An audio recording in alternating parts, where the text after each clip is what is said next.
우리가 이제 지난주에 디모데 전서, 이제 개인 서신이죠. 사도 바울이 쓴 개인 서신 중 하나인 디모데 전서를 보았고요. 오늘 이어서 디모데 후서의 말씀을 보게 되어집니다.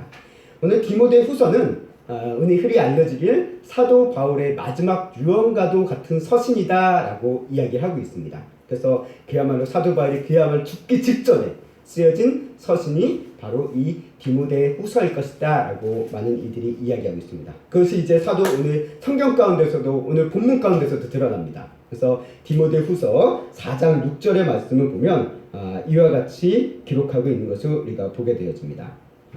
디모데 후서 4장 6절의 말씀이죠. 네, 우리 함께 읽어보도록 하겠습니다. 시작. 전제와 같이 내가 벌써 부어지고 나의 떠날 시각이 가까웠도다. 아멘. 여기 사도 바울은 오늘 자신의 상황에 대해서 얘기합니다. 전제와 같이 내가 벌써 부어졌다 라고 얘기합니다.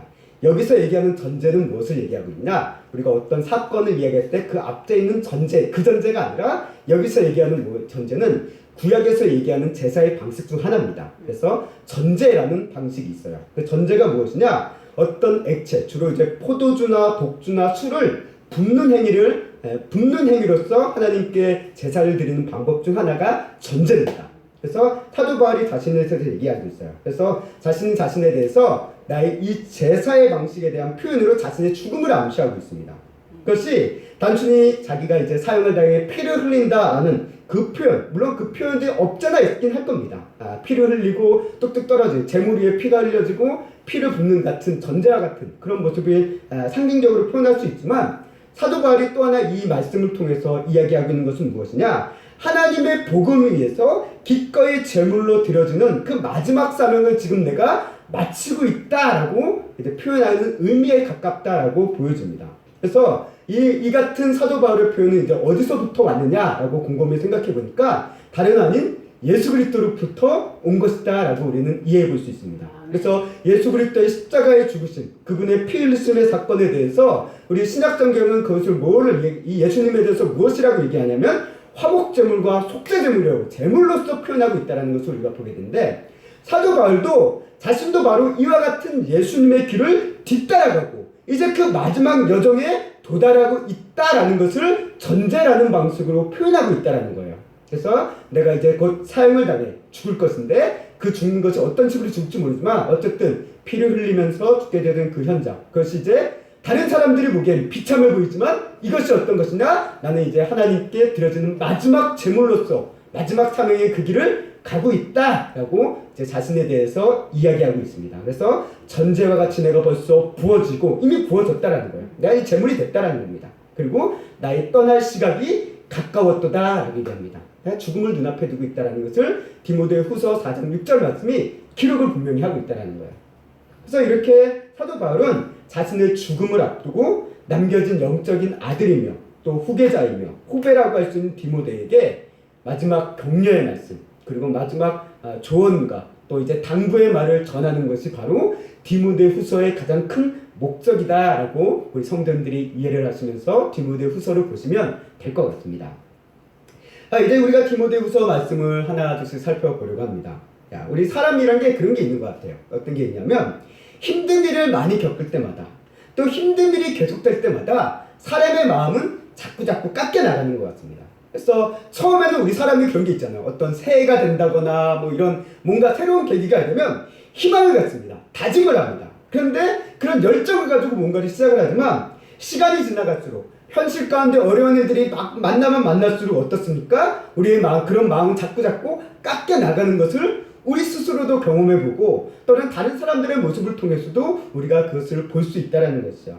그러면서 깎이고 부서져서 마지막에는 어떻게 됩니까? 마음이 위축돼 버리는 그런 사람들의 모습을 우리는 보게 되어지고 아니 어떻게 보면 그런 모습이 우리 자신의 현재의 모습일 수도 있습니다. 그래서 뭔가를 하기가 두렵고 또 할 의욕도 생기지 않게 될 순간이 있습니다. 그래서 우리 스스로에 대해서 우리 스스로가 이야기하는 거예요. 자신에게 야 해봐야 되겠냐? 안 해도 뻔한 일에 힘 빼지 말자. 난 안 되는 거보다 나는 무능력한 자야. 난 실패자야 라고 하면서 우리가 무언가를 시도조차 하지 못하는 그런 상황에 빠지게 되는 순간이 우리에게 올 때가 있다는 것이죠. 오늘 우리가 경험하게 되는 사도 바울과 디모데가 놓여있는 상황이 바로 이와 같은 상황이라는 거예요. 물론 사도 바울과 디모데가 이런 심정에 처했다라는 것은 아니지만 그들이 겪고 있는 현실이 어떤 상황이냐, 그들이 가지고 있는 열정과 마음에 대한 것들을 깎고 부서지게 만들기 쉬울 만한 상황에 이들이 처해 있다라는 게 디모데후서의 현재 상황이라는 것이죠.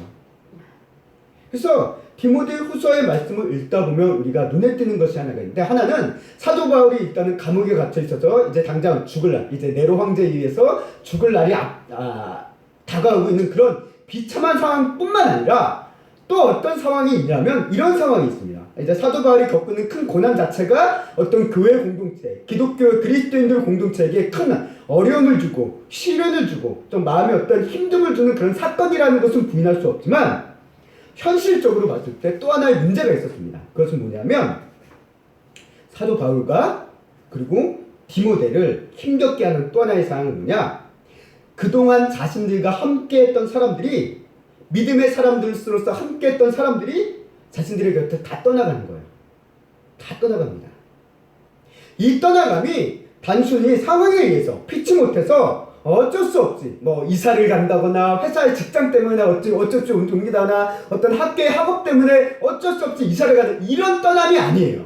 이런 떠남이 아니라 어떤 친밀한 관계를 유지해서 어쩔 수 없이 몸만 떠나는 그런 떠남이 아니라 어떤 거냐면 믿음과 친밀한 관계에서 다 떠난 것으로 보여지고 있다는 거예요. 그래서 디모데후서 1장 15절 말씀에 사도 바울이 이렇게 이야기를 합니다. 함께 읽겠습니다. 시작. 아시아에 있는 모든 사람이 나를 버린 이 일을 내가 아나니 그 중에는 부겔로와 허말게네도 있느니라. 아멘. 여기 사도 바울이 얘기해요. 아시아에 있는 모든 사람이 나를 버렸다라고 얘기해요. 아시아에 있는 모든 사람. 여기서 얘기하는 모든 사람이 누구를 이야기하는 것은 모르지만 실제적으로 아시아에 사는 모든 사람들, 거기에 거주하는 현실에 그런 사람들이 얘기하는 것이 아니라 아마 믿음의 공동체의 사람들을 얘기할 것 같아요.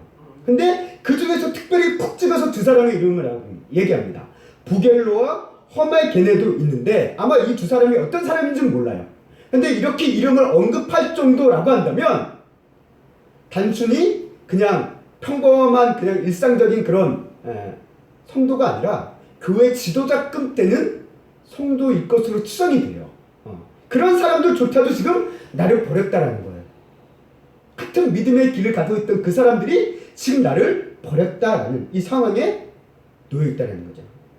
사도 바울의 고난과 핍박을 바라보면 이렇게 그를 버린 인물들이 한둘이 아니라는 거예요. 이게 그를 버렸다는 게 단순히 친분상의 문제, 감정상의 문제로 따라서 그와 이제 버렸다는 것을 떠나서 여기서 사도 바울이 얘기해서 그들을 자신을 버렸다는 이 표현에는 뭐가 내포되어 있냐면 믿음을 버리는 것도 내포가 되어 있다는 거예요. 복음에 대한 그 가르침을 버리는 것도 그 안에 내포가 되어 있다는 거예요. 단순히 친밀한 관계가 끊어진 정도가 아니라 믿음에서 그야말로 디모데후서의 전서의 말씀을 표현하면 파손된 그런 사람들의 모습에 대해서 사도 바울은 이야기를 하고 있다는 거예요. 만약 사도 바울이 이 사람들이 하나님의 복음을 끝까지 붙잡고 있었고 믿음 안에 서 있었다라고 한다면 하나님의 종이며 사도라고 불렸던 이 바울이 고난 가운데 있었다라고 해도 결코 버리지 않았을 겁니다. 그러면서 누구를 언급하냐 하면 실제 그런 사람에 대해서 사도 바울이 언급해요. 부겔로와 허메게너에 대해서 나를 버렸던 사람을 이야기하면서 동시에 누굴 얘기하냐면 그런 상황 가운데서도 나를 버리지 않았던 인물이 있다라고 얘기하는 게 16절 말씀에 나옵니다. 그게 누구냐면 오네시보로예요. 오네시보라는 사람이 그런 어려운 상황 가운데서도 다른 사람들은 아시아의 수많은 사람들은 다 나를 버리고 떠났는데 오네시보로만큼은 나를 버리지 않고 나를 위해서 격려하고 도와주고 애썼다라는 것을 사도 바울이 밝히고 있는 것을 16절 말씀을 통해서 보게 됩니다. 그래서 16절 말씀 한번 읽어보도록 할까요? 읽겠습니다. 시작. 원하건대 주께서 오네시보로의 집에 긍휼을 베푸시옵소서. 그가 나를 자주 격려해주고 내가 사슬에 매인 것을 부끄러워하지 아니하고 라고 얘기했다는 거예요. 다른 사람들은 사도 바울이 이렇게 사슬에 매인 것, 감옥에 갇힌 것들을 부끄러워하고 수치스럽게 해서 아마 다 떠난 것 같아요. 근데 오네시보로만큼은 그렇지 않았다라고 사도 바울이 오늘 말씀을 통해서 밝히고 있습니다. 이런 상황에 처했다는 거예요.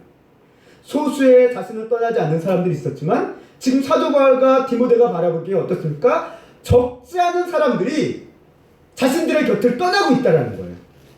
그게 어떻게 보면 이들에게 상당한 충격일 수 있습니다. 또 이런 어떤 사람들이 있습니까? 복음의 교훈을 떠나 잘못된 가르침을 주면서 교회를 요동시키는 사람들도 있었습니다. 디모데후서 2장 17절 말씀 또 한번 읽어보도록 하겠습니다. 시작. 그들의 말은 악성 종양이 퍼져나간 같이 인데 그 중에 후메네오와 빌레도가 있느니라. 아멘. 이 그들의 말, 이것은 그들의 가르침이죠. 디모데 전서에서도 다른 교훈이라고 얘기도 하는 바입니다. 그래서 이 디모데서 2장 17절 말씀에 후메네오라는 인물은 디모데 전서에서도 언급된 인물이에요. 뭐로 언급되었습니까? 믿음과 선한 양심에 대해서 언급할 때 그 선한 양심이 없어서 믿음이 파손된 인물로 후메네오가 언급되기도 했어요. 그 사람입니다. 그 후메네오가 디모데후서에서 다시 한번 언급해요. 이런 인물들이 있습니다. 교회를 힘겹게 만들고 교회를 유동시키며 사람들을 혼란스럽게 만드는 그런 인물들이 지금 또 있다는 거예요. 또 어떤 사람들이 있습니까? 세상을 사랑해서 떠나간 인물들이 있어요. 그래서 디모데후서 4장 10절 말씀에 보면 이렇게 나옵니다. 함께 읽겠습니다. 데마는 이 사랑을 사랑하여 나를 버리고 데살로니가로 갔고 그레스게는 갈라디아로 디도는 달마디아로 갔고. 아멘. 자, 오늘 이 4장 10절 말씀은 세상을 사랑하여서 간 사람은 데마 한 사람입니다.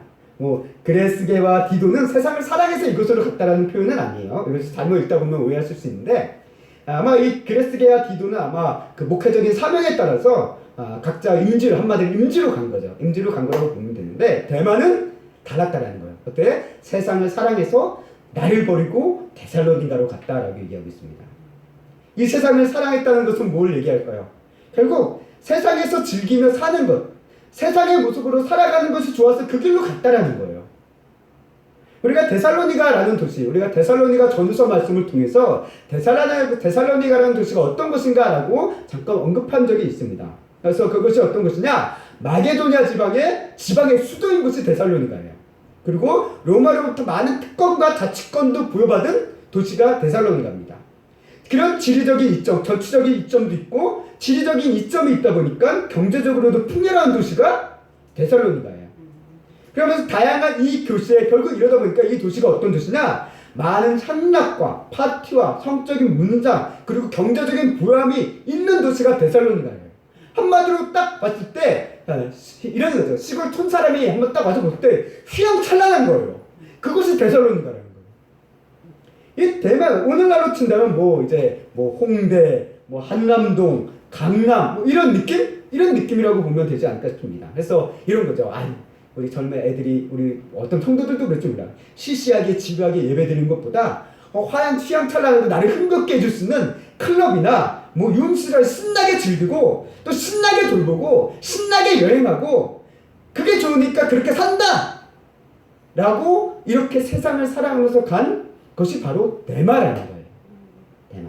그래서 이 세상을 사랑해서 나를 버리고 데살로니가로 갔다라는 게 바로 그와 같은 의미입니다. 이 데마의 모습은 어떻게 보면 오늘날 우리의 모습이에요. 우리도 얼마든지 이런 데마가 될 수 있다는 겁니다.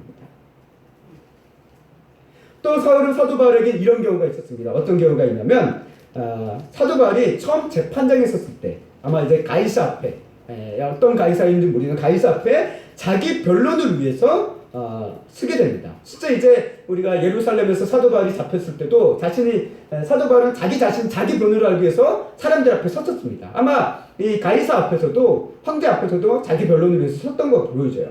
근데 그렇게 섰을 때 사도 바울과 함께 했던 사람이 한 사람도 없었다고 합니다. 그래서 디모데후서 4장 16절 말씀에 이렇게 사도 바울이 얘기해요. 함께 읽겠습니다. 시작. 내가 처음 변명할 때 나와 함께 한 자가 하나도 없고 다 나를 버렸으나 그들에게 허물을 돌리지 않기를 원하노라. 아멘. 사도 바울이 얘기해요. 내가 처음 변론할 때 나와 함께 한 자가 하나도 없고 단순히 사람이 없었던 게 아니라 있었어요. 그런데 어떻습니까? 다 나를 버렸다라는 거예요. 다 도망쳤다라는 거예요. 오늘 이 말씀을 읽으면서 어떤 장면이 떠오르냐 하면 예수님이 붙잡히셨을 때가 딱 떠오르죠. 예수님이 붙잡혔을 때 제자들 어떻습니까? 우리가 예수님을 위해서 함께 지켰습니다 했던 다 제자들이 싹 다 도망가잖아요. 싹 도망갑니다. 바로 그와 같은 모습이 사도 바울의 그 변론의 현장이 바로 그와 같다는 거. 이런 모습을 보다 보니까 진짜 사도 바울이 예수님의 그 길을 정말 따라갔던 인물이다라고 느껴지기도 했습니다. 말씀을 준비하다 보니까 정말 예수님과 정말 비슷한 길을 갔구나라고 느껴질 정도로 이 디모데후서 말씀을 묵상하고 준비하다 보니까 그렇게 느껴졌어요. 그래서 이처럼 바울과 디모데가 겪고 있는 어떤 고난, 뭐 외부로 오는 핍박, 또 이제 감옥에 갇혀 있는 그런 상황, 이런 것 자체도 분명히 힘들었을 겁니다. 근데 이들의 마음을 더 힘겹게 한 것을 무엇이냐라고 묻는다라고 한다면 저는 이렇게 함께 믿음의 길을 가던 사람들이 변질되고 믿음을 버리고 자신들을 떠나는 그 상황이 사도 바울뿐만 아니라 디모데를 가장 힘겹게 하지 않았을까라는 생각을 해보게 됩니다. 마치 그런 거죠. 우리 개척교회 목사님들한테도 종종 듣는 얘기 중 하나인데, 목사님들이 함께 개척교회를 위해서 애쓰고 힘겹게 함께 했던 그 성도가 어느 하나의 사건을 계기로, 그게 뭐 누군가의 잘잘못을 떠나서 하나의 어떤 순간 계기로 그 성도들이 떠난다라고 했을 때 정말 그게 힘겹고 마음 아프다라는 얘기들을 목사님들이 많이 하시더라고요. 디모데도 바로 그 같은 상황이다라고 저는 생각이 되어집니다. 그래서 디모데가 보니 스승과 같은 또 아버지와 같은 사도 바울은 어떻습니까? 감옥에 앉아서 사형 직전에 있습니다. 함께 했던 믿음의 사람들은 점점 막 떠나가고 있어요. 떠나가고 도망가고 또 변질된 믿음에 빠져들고 또 믿는 자에 대한 핍박은 점점 심해져 가고, 이게 사도 바울이 이제 죽을 때 네로 황제에 의해서 죽다니까 그때 엄청난 핍박이 있었잖아요. 그래서 딱 믿고 그런 상황들을 보다 보니까 누구라도 두려워하지 않을 수 없는 상황이라는 거예요. 그렇잖아요. 그런 상황에 우리 스스로가 처했다고 생각해 보십시오. 다 두려울 것 같아요. 다 불안할 것 같아요.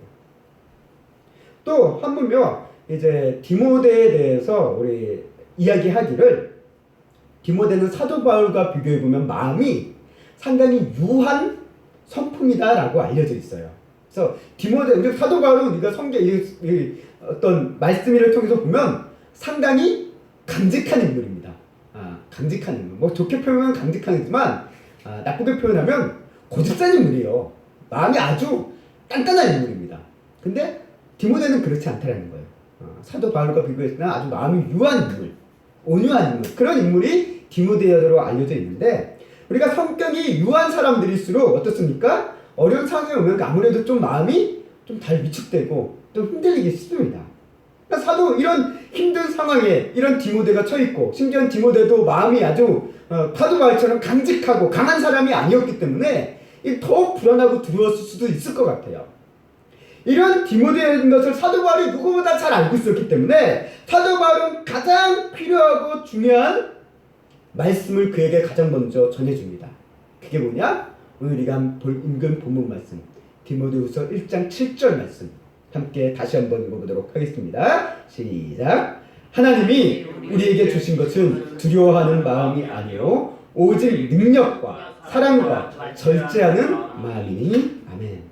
자, 오늘 이 부분을 우리가 보면 여기 개역 개정에는 마음이라고 표현되어 있는데, 이걸 영어 성경과 세번역으로 보면 좀 다르게 번역이 되어 있습니다. 영어 성경으로 보면 먼저 이렇게 되어 있어요. 그래서 제가 영어의 발음은 후지지만 그냥 읽도록 하겠습니다. For God has not given us a spirit of timidity, but of power and love and discipline. 라고 되어 있죠. 여기 보면 스피릿이라고 나와 있어요. 우리가 마음이라고 표현하고 있지만 영어에서는 스피릿이라고 나와 있습니다. 영이라는 거예요. 그리고 그래서 이것의 번역에 따라서 세 번역에서도 동일하게 번역을 하고 있습니다. 함께 읽어보도록 하겠습니다. 하나님께서는 우리에게 비겁함의 영을 주신 것이 아니라 능력과 사랑과 절제의 영을 주셨습니다. 오늘 이 말씀이 의미하는 게 결국 뭐냐? 우리는 겁만음의 영, 비겁함의 영이 아니라 능력의 영, 사랑의 영, 절제의 영을 받았다는 건데, 결국 여기서 우리는 잘 이해하셔야 되는 게, 우리가 가진 두려움이라는 게 감정의 측면도 분명히 있습니다. 그러나 사도 바울이 여기서 얘기하는 우리 인간의 문제, 육신의 몸을 가진 이상, 그러니까 두려움이라는 감정 자체가 없을 수는 없어요. 감정을 느낄 수는 있습니다. 그런데 우리가 그 두려움을 감정에 넘어서 우리를 두려움에 빠지고 지배하게 하는 것은 영적인 문제라는 거예요. 영적인 문제라는 겁니다. 그래서 우리가 실제적으로 뭔가를 하려고 생각하고 뭔가를 할 때마다 가장 먼저 드는 생각이 뭡니까? 두려운 마음에 자꾸 우리가 빠지잖아요. 이게 진짜 될까? 라는 이런 두려운 마음. 실제적으로 뭔가 나에게 두려움을 주는 그게 뭔가가 없는데도 우리 스스로는 두려움에 빠질 때가 있다는 거예요. 그게 왜 그러냐? 감정의 문제를 넘어서서 영적인 문제가 그 안에 있다는 거예요. 두려움의 영이 있다는 거예요. 그래서 로마서에서도 이와 같은 표현을 사도 바울이 합니다. 로마서 8장 15절 말씀 함께 읽겠습니다. 시작. 너희는 다시 무서워하는 종의 영을 받지 아니하고 양자의 영을 받았으므로 우리가 아빠 아버지라고 부르짖느니라. 아멘. 여기도 얘기하잖아요. 너희는 다시 무서워하는 종의 영을 받지 않았다라고 얘기하는 거예요.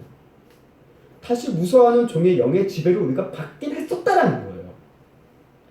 그러니까 이 말씀을 두 가지 말씀이 로마서 말씀과 디모데후서 말씀을 통해서 이해하는 건 우리 그리스도인들은 두려움의 영의 지배를 받는 사람들이 아니다라는 거예요.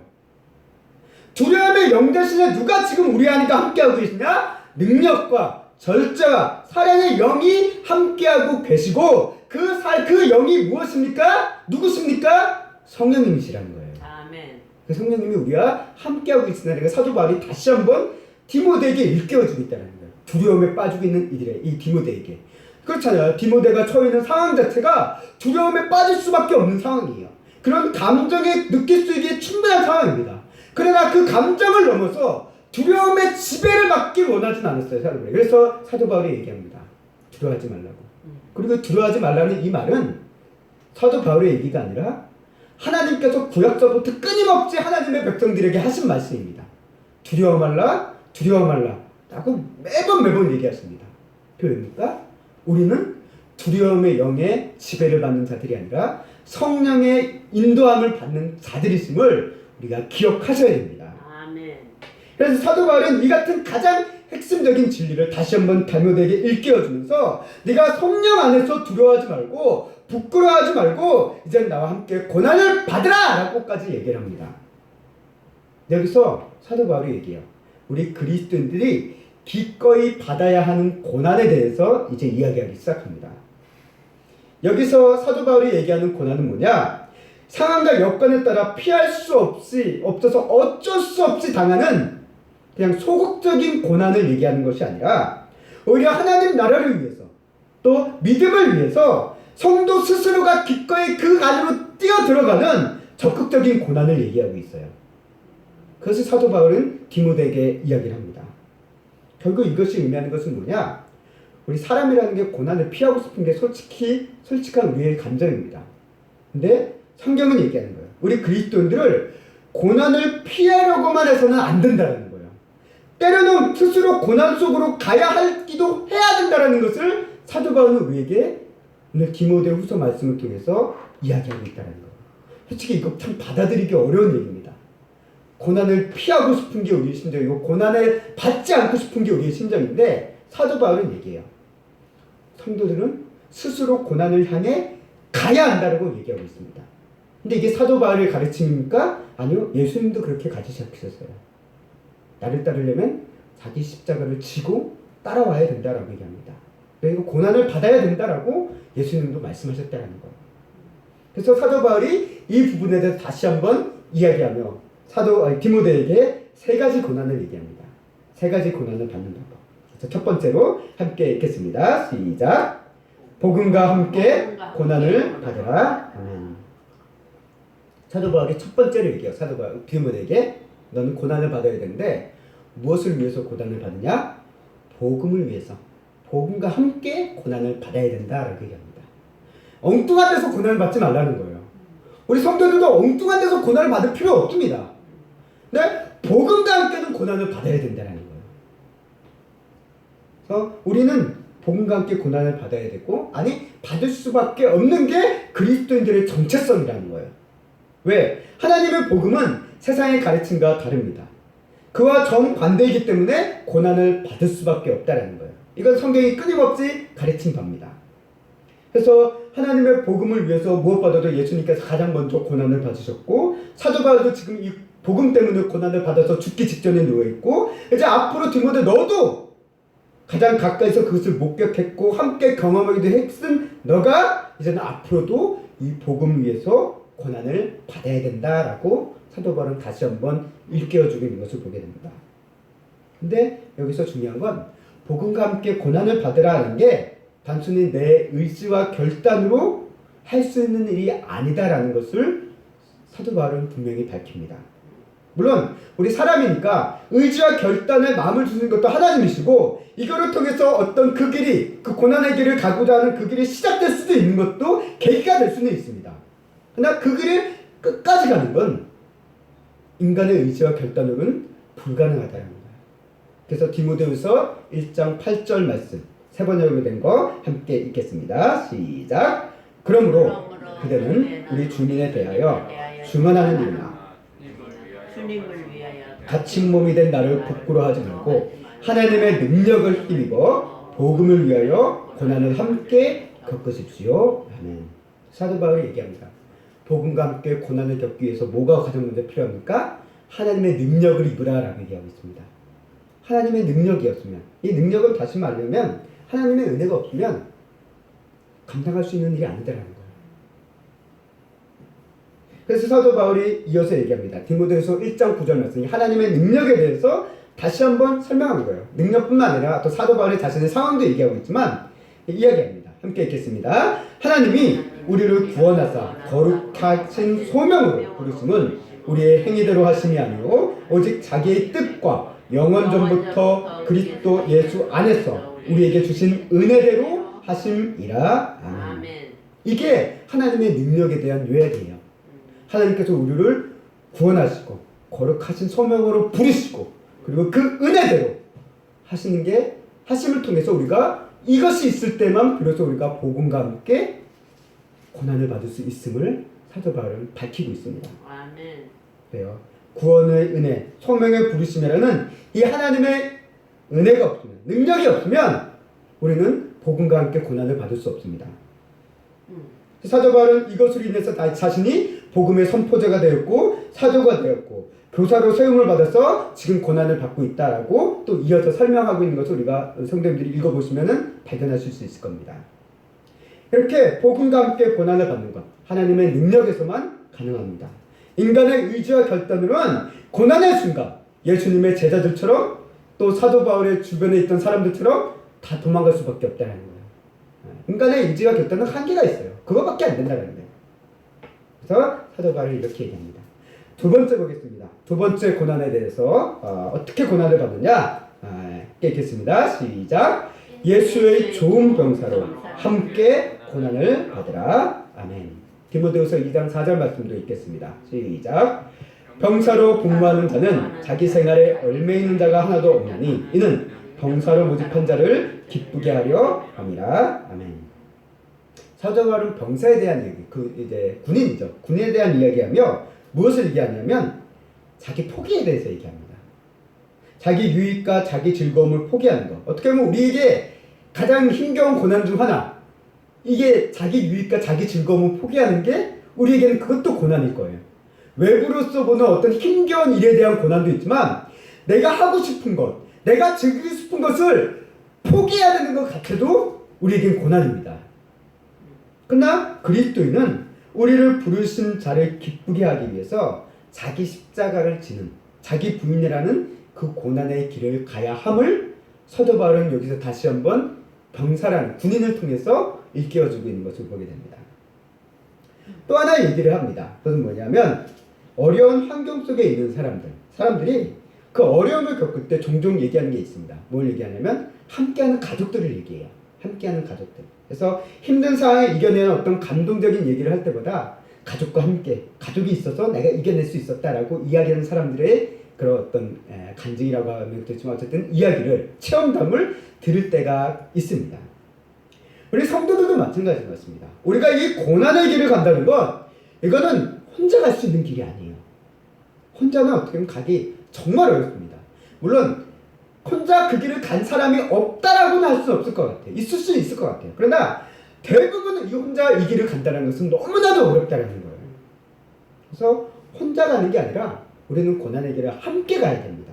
그래서 사도 바울이 얘기해요. 이것을 얘기합니다. 예수의 좋은 군사로서 나와 함께 고난을 받으라 라고 얘기해요. 나와 함께.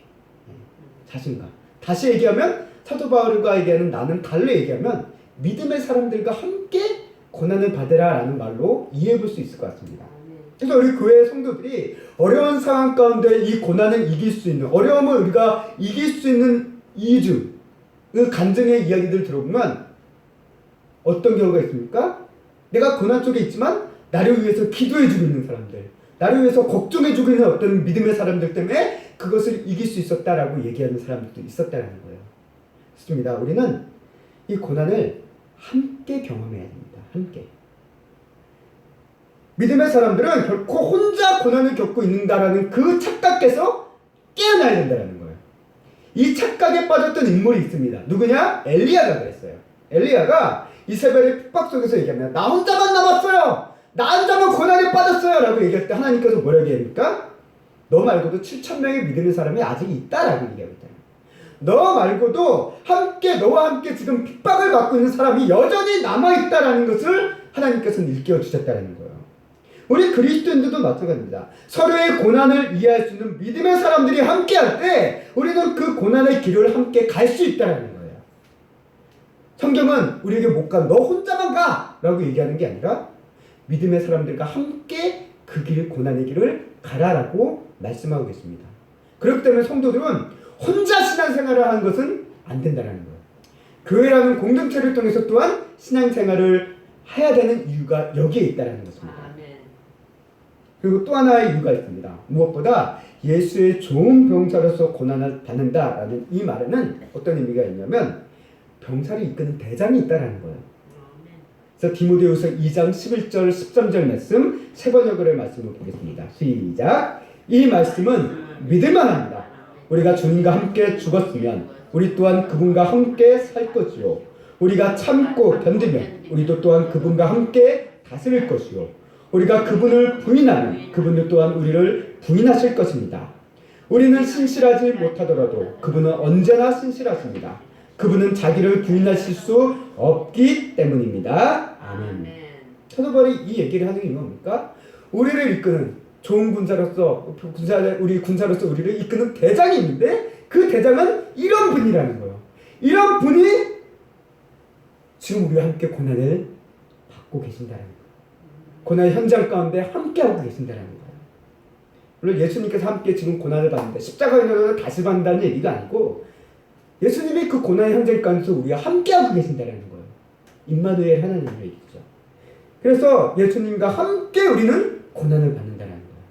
그래서 오늘 이 두 번째 군사로서 함께 고난을 받는다는 것은 참 다양한 의미가 있다는 것을 오늘 말씀을 통해서 발견하게 됐는데요. 우리 그리스도인들은 이와 같이 그리스도는 복음과 함께 믿음의 사랑과 함께 또 예수님과 함께 고난을 받는 자들이고 또 받으며 그 길을 가야 되는 자들임을 오늘 말씀을 통해서 또한 우리가 인식하게 되지기를 깨닫게 되지기를 간절히 소망합니다. 세 번째 고난이 있습니다. 어떤 고난이냐? 사도 바울이 얘기하는 세 번째 고난 함께 읽겠습니다. 시작. 예수님 안에서 경건한 삶을 살기 위해 고난을 받으라. 그러니까 예수님 안에서 경건하고자 하는 사람들, 달리 말해 오늘 우리 성결교단의 표현을 얘기하면 성결하고자 하는 사람들은 박해를 받는다는 거예요. 그래서 흔히 얘기해요. 심지어는 같은 교인들끼리 안에서도 교인들 안에서도 얘기합니다. 야, 뭐 혼자 그렇게 튀려고 하냐라고 얘기합니다. 교인들끼리도 이상한 시선을 가질 때가 있어요. 근데 사도 바울이 얘기합니다. 3장 12절 말씀 함께 읽겠습니다. 시작. 무릇 그리스도 예수 안에서 경건하게 살고자 하는 자는 박해를 받으리라. 반드시 얘기해요. 경건하게 살고자 하는 자는 박해를 받을 거라는 거예요. 그 사도 바울은 쭉 얘기합니다. 말세에 대한 어떤 이야기를 하면서 뭘 얘기하냐면 경건의 모양만 있고 경건의 능력이 없는 삶에 대해서 얘기하고 있다는 거예요. 그러니까 경건의 모양만 있고 경건의 능력이 없는 삶은 달리 얘기하면 고난도 없는 삶이다라고도 우리는 이해할 수 있을 것 같아요. 결국 경건의 모양만 있고 경건의 능력이 없는 삶은 고난도 없는 삶이고 결국 이런 삶은 어떤 삶입니까? 속이는 삶이라는 거예요. 네. 자신을 속이고 남도 속이는 위선적인 삶, 그런 모습을 사도 바울은 언급하고 있습니다. 그럼 우리의 신앙이 이렇게 되지 말아야 된다는 거죠. 하나님의 은혜를 잃어버리면 우리는 경건의 모양만 가지고 있고 결국은 이를 통해서 내가 경건한 척, 의로운 척 하지만 실제는 그 경건의 능력을 경험해보지도 못하고 그 경건의 능력을 알지도 못하면서 자기 자신도 속이고 세상 사람들도 속이며 나가는 모습을 우리가 보게 된다는 겁니다. 뭐 하나의 이게 예가 될 수 있을지는 모르겠는데요. 저희 교회에 이제 정수기를 설치했죠. 얼마 전에 정수기 설치했는데 정수기 보면 저기 물받침대가 없었어요. 하얀색 물받침대가 저기 이제 붙어 있긴 한데 물받침대가 없어서 제가 업체에 전화를 했습니다. 전화해서 구매를 했어요. 구매를 문의했죠. 얼마쯤 됩니까? 보내주세요라고 얘기하니까 한 10,000원 정도 되는 물받침대를 10,000원 정도 된다고 해서 물받침대를 보내줬습니다. 근데 딱 택배를 바꾸니까 청구서가 없는 거예요. 10,000원이랑 청구서가 와야 되는데 막상 딱 제 안에 드는 생각이 어떤 생각이냐면 야 이거 돈 안 줘도 되니까 돈 벌었다 땡겨봤다 라는 생각이 먼저 딱 들더라고요. 근데 지난주에 이제 제가 말씀을 전해요. 디모데 전서 말씀을 전하면서 뭐 어떤 말씀이 계속 생각나냐면 믿음과 선한 양심이라는 말씀, 이 구절이 되게 생각이 나더라고요. 생각나면서 문득 지난주에 이제 드는 생각이 목사가 그리고 교회가 교회라는 명칭으로 이제 물건을 받았거든요. 받아다 보니까 돈 몇 푼에 이래서 안 되겠다 라는 생각에 고객센터에 전화를 했어요. 다시. 그래서 이래 물건을 받았는데 부품값을 드려야 될 것 같은데 어떻게 보내주면 되겠냐 라고 얘기하니까 이게 웬걸 이렇게 정책상에 정해진 건지 모르겠는데 그 고객센터에 상담차가 얘기하더라고요. 이거는 한번 무료로 보내주는 거야 하면서 무료로 보내준 거라고 그러더라고요. 그래서 다음번 구매하시면 이제 도금이 청구되지만 이번엔 그냥 사용하시면 됩니다 라는 얘기를 딱 해주시더라고요. 그래서 이게 만약 모른 척 했다라고 한다면 계속 마음에 걸렸을 거예요. 근데 이렇게 답변을 딱 듣고 나니까 나도 그냥 떳떳하고 마음도 수연해지고 마음이 자유로워지더라고요. 이게 무료로 이렇게 부품을 받을 수 있었던 것도 하나님의 은혜라고 생각하니까 또 감사하기도 하고 제가 그 정수기를 어디 거기 렌탈을 해가지고 쭉 썼던 것도 아니잖아요. 그냥 어디서 이제 남이 쓰던 거 준 거를 얻어와서 다 고객으로 등록된 것도 아닌데 그냥 무료로 이렇게 때려준다 보니까 감사하기도 하고 또 이제 하나님의 이게 은혜이기도 하다라는 생각이 문득 들기도 하고요. 또 이제 제가 이것 때문에 고난을 받은 건 아니지만 진리가 우리를 자유케 한다는 말의 의미를 조금 알겠더라고요. 그래서 경건을 위해 내가 유혹과 순간적인 이익을 표현하니까 경건의 능력이란 게 이런 거구나. 내가 이게 어떤 죄책감과 얼매 이런 것들을 자유케 하고 이게 하나님의 은혜가 이런 거구나라는 걸 아주 조금이라도 맛볼 수 있는 하나의 계기가 되지 않았나라고 제 스스로 한번 생각해 봤습니다. 그래서 이제 하나의 얘기를 말씀 가운데 했는데요. 여튼 오늘 이런 모습들, 경건한 삶, 우리 성도들이 추구하는 모습도 바로 이와 같은 경건. 이 경건이라는 게 다양한 관점이 될 수 있습니다. 윤리적인 어떤 측면도 있지만 분명한 것은 성도들은 경건해야 된다는 거예요. 경건해야 된다. 단순히 예배 자리에서 경건을 거룩하고 이런 게 아니라 삶 자체가 경건해야 된다는 것을 사도 바울은 우리에게 이야기하고 있음을 보게 됩니다. 자, 이제 마지막 부분으로 넘어가면 이제 디모데후서 후반부에 보면 어떻게 보면 이 사도 바울이 디모데 전서에서 이야기했던 부분들이 디모데후서에서 또 한 번 반복되는 것 같은 느낌을 성도님들은 받으실 겁니다. 그래서 결국 이 후반부는 결국 뭘 얘기하고 있냐면 다시 한번 교회 질서를 세우기 위한 목회적인 조언이다라고 보시면 될 것 같아요. 그래서 뭐 교회 안에 말세트 지금 이렇게 시끄럽게 하는 사람들이 있고 이런 것들이 있는데 이런 것들을 조심하고 이런 것들을 위해서 네가 이런 것들을 유의하고 이렇게 해야 된다라는 어떤 목회적인 조언들을 하고 있는 것을 성도님들이 우리가 말씀을 읽으시다 보면 발견하실 수 있을 겁니다. 그래서 뭐 목회적인 조언이니까 우리에게 상관없다라는 것은 아니지만 그 안에 목회적인 조언 안에도 우리 신앙의 원칙이 있고 원리가 있으니까 우리 성도님들에게 적용될 수 있는 부분이다라는 것을 생각하시면서 말씀을 읽으시면 될 것 같습니다. 결국 사도 바울의 이런 질서, 교회 질서를 세우기 위한 어떤 중요한 조언을 함에 있어서 가장 중요한 기준을 세워줍니다. 그건 뭐냐면 우리가 잘 알고 있는 성경 말씀의 구절이죠. 디모데후서 3장 16절, 17절, 정말 15절부터 17절 말씀 함께 읽어보도록 하겠습니다. 시작! 또 어려서부터 성경을 알았으니 성경은 능히 너로 하여금 그리스도 예수 안에 있는 믿음으로 말미암아 구원에 이르는 지혜가 있게 하느니라. 모든 성경은 하나님의 감동으로 된 것으로 교훈과 책망과 바르게 함과 의로 교육하기에 유익하니 이는 하나님의 사람으로 온전하게 하며 또한 모든 선한 일을 행할 능력을 갖추게 하려 함이라. 아멘. 이게 사도 바울이 얘기하는 교회 질서를 세우기 위한 가장 중요한 기준점이라는 거예요. 그 질서를 세우는데 개인적인 어떤 판단으로서 질서를 세우는 게 아니라 뭐가 아니냐? 네가 어려서부터 배웠던 그 성경, 그게 교회 질서를 세우기 위한 가장 중요한 기준점이라는 거예요. 이것은 디모데 후서를 통해서 강조된 것뿐만 아니라 지난주에 봤던 디모데 전서를 통해서도 이야기가 되었던 바입니다. 그래서 성경을 통해 우리는 믿음을 구원에 이르게 하는 지혜를 성경을 통해서 얻게 되고요. 성경을 통해 우리는 하나님의 사람으로 온전하게 되어져 가기도 하고요. 성경을 통해 우리는 모든 선한 일을 행한 능력을 갖추어 가게 된다는 거예요. 성경이 우리의 삶에 우리 기독교의 중심일 수밖에 없는 이유가 여기 있다는 거예요. 왜 성경을 가르치고 왜 성경을 배우고 왜 성경을 묵상하냐? 그 이유는 단순히 뭐 성도들에게 이 성경적인 지식을 많이 주기 위해서가 아니라 이 성경을 통해서 우리의 삶에 하나님이 원하시는 그 경건한 삶, 하나님의 백성으로 삶으로 하나님의 사람으로 온전하게 만들어주는 그 길을 우리에게 일깨워줄 수 있는 유일한 수단이 바로 성경이기 때문에 그렇습니다. 그래서 디모데전서 이 사도 바울은 이 디모데에게 교회 질서를 위해서 디모데전서에서 복음의 교훈을 따르라고 한 것처럼 디모데후서를 통해서 성경의 경경, 이 성경을 통해서 교회 질서를 세울 것을 사도 바울은 다시 한번 이야기하고 있는 것으로 우리가 보게 됩니다.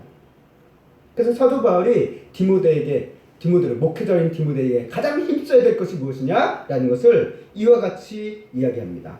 디모데후서 4장 2절 말씀 함께 읽겠습니다. 시작. 너는 말씀을 전파하라. 때를 얻든지 못 얻든지 항상 힘쓰라. 범사에 오래 참음과 가르침으로 경책하며 경계하며 권하라. 아멘. 결국 이것은 뭘 얘기합니까? 하나님의 말씀. 디모데가 붙잡아야 되는 것은 하나님의 말씀을 전파하고 가르치고 권하는 것. 말씀을 가르치고 말씀을 전하고 말씀으로 권하는 것. 이게 디모데의 가장 중요한 사역의 핵심이라는 거예요. 목회자로서의 어떤 직무로서의 핵심. 그게 여기 있다는 것이죠.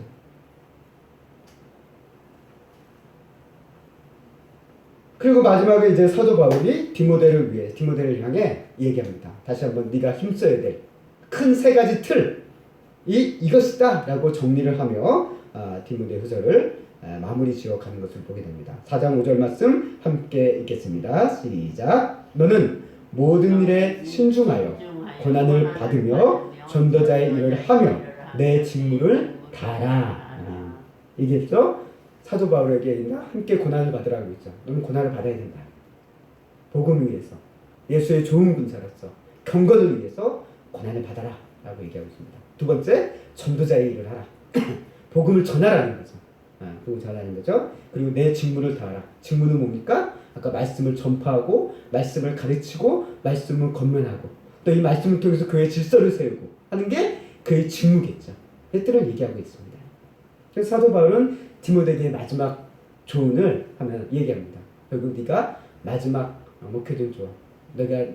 내가 이 세상에 없다 하더라도 너는 이것을 기억하며 이것을 잊지 말고 끝까지 붙잡으며 교회를 위해, 성도를 위해, 또 무엇보다 하나님의 나라를 위해, 영광을 위해 힘쓸 것을 당부하며 디모데 후서의 말씀을 마무리하는 것을 느낄 수 있으실 것이라고 저는 생각되어집니다.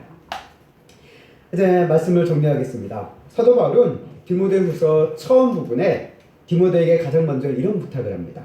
디모데후서 1장 13절 14절 오늘 본문의 말씀이었죠. 우리 세 번역으로 된 본문을 함께 읽어보도록 하겠습니다. 시작. 그대는 그리스도 예수 안의 믿음과 사랑으로 나에게 들은 건전한 말씀을 본보기로 삼고 우리 안에 살고 계시는 성령으로 말미암아 그 맡은 바 선한 것을 지키십시오. 아멘.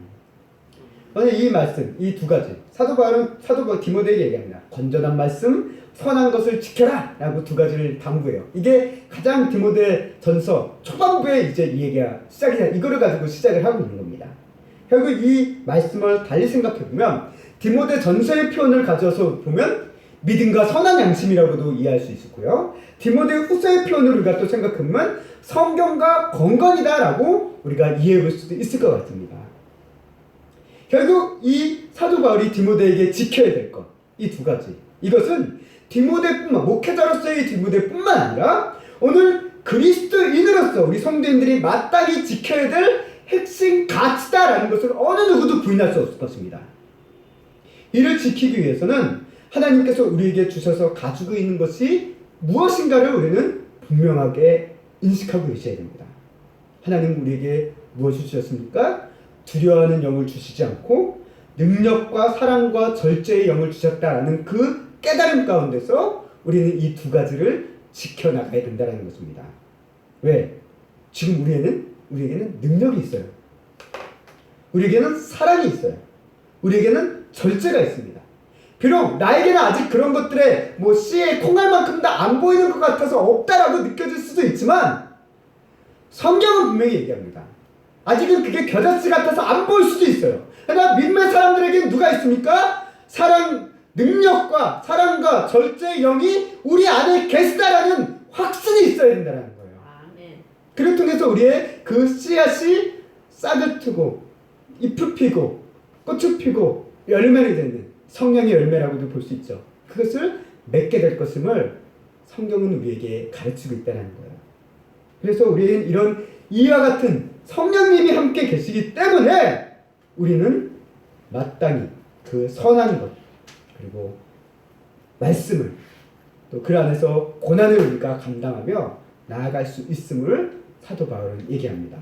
그래서 이를 위해서 우리가 어떻게 그 길을 마땅히 갈 수 있느냐? 빌립보서 4장 10절 말씀이 하나의 가장 큰 근거의 말씀이 됩니다. 함께 읽겠습니다. 내게 능력 주시는 자 안에서 내가 모든 것을 할 수 있느니라. 그렇습니다. 우리가 생각해 보세요. 세상에서 내가 모든 것을 다 할 수 있다라고 한다면 두려워할 이유가 없잖아요. 그렇잖아요. 우리가 두려워하는 이유 중 하나가 뭡니까? 내가 할 수가 없어서 두려운 거잖아요. 근데 성경은 얘기해요. 내게 능력 주신 자에서 내가 모든 것을 다 할 수 있대요. 그리고 내 안에는 그 능력의 영, 사랑의 영, 절제의 영이 성령님께서 함께 하시기 때문에 우리는 모든 것을 할 수 있다. 그렇기 때문에 우리는 두려워하지 않을 수 있다라는 것을 성경은 우리에게 다시 한번 밝히고 있다는 거예요. 오늘 이 자리에 함께하는 우리 새롭교회 성도님들, 비록 우리를 둘러싸고 있는 상황, 여건들, 때로 우리의 감정 자체가 우리를 두렵게 할 수 있습니다. 그러나 성경은 얘기합니다. 우리에게는 모든 것을 할 수 있는 그 능력의 영이신, 또 위로의 영이신 성령님이 함께하고 계십니다. 그분을 믿는 믿음 안에서는 우리가 두려워할 이유가 없습니다. 이렇게 우리 믿음의 성도는 두려움을 뛰어넘을 수 있음을 오늘 말씀을 통해서 보게 됩니다. 오늘 이 자리에 함께 우리 새롭교회 성도님들이 또 우리 교회가 세상 속에서 두려움에 떠는 교회야. 성도가 아닌 믿음으로 내가 모든 것을 할 수 있다는 그런 확신의 소망 가운데 믿음으로 두려움을 뛰어넘는 내가 모든 것을 할 수 있다는 확신 속에서 승리의 길을 향해 나아갈 수 있는 우리 귀한 소임교회와 성도님들의 삶의 환경이 될 수 있기를 주님의 이름으로 간절히 소망하고 축원합니다.